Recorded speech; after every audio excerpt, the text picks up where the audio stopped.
नमस्कार. मराठी समाचार 24 मध्ये आपलं स्वागत. राज्य, देश आणि परिसरातील ताज्या व विश्वासार्ह बातम्यांसाठी पाहत रहा मराठी समाचार 24. अकोट शहरात मुख्य रस्त्यावरील खड्ड्यांविरोधात काँग्रेसचे आंदोलन, प्रशासनाचा तीव्र निषेध. देवानंद खिरकर, अकोला जिल्हा प्रतिनिधी. अकोट शहरातील मुख्य रस्त्यांची दुर्वस्था आणि त्यावर पडलेल्या मोठमोठ्या खड्ड्यांमुळे वाहनधारक व नागरिक त्रस्त झाले आहेत. पालिका प्रशासनाचे या समस्येकडे वारंवार दुर्लक्ष होत असल्याने आज शहर काँग्रेसच्या वतीने थेट रस्त्यावरील खड्ड्यांमध्ये बसून अनोखे आंदोलन केले.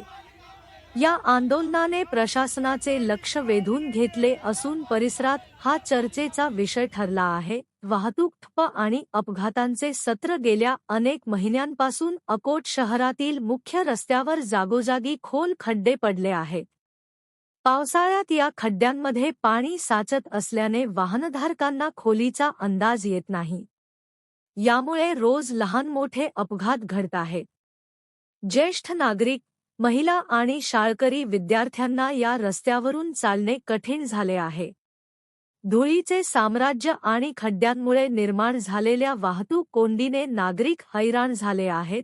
नागरिकांचा संताप आणि आंदोलन प्रशासनाला वारंवार निवेदने देऊनही कोणतीही कारवाई झाल्याने आज काँग्रेसचा संयम सुटला.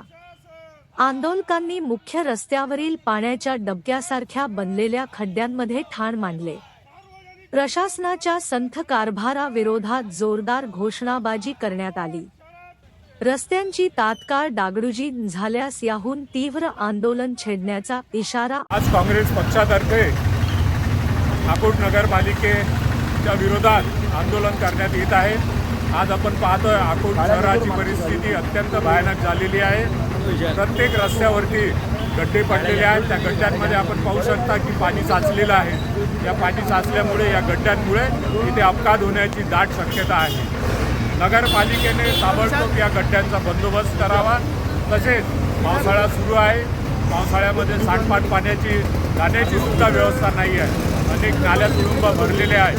नगरपालिकेने रस्त्यांचं काम तात्काळ करण्यात यावे व नगरपालिकेने जे सांडपाणी पाणी जे वाहून जात आहे त्याची सुद्धा तात्काळ व्यवस्था करण्यात यावी. अन्यथा काँग्रेस पक्षातर्फे यापेक्षाही मोठं आंदोलन छेडण्यात येईल.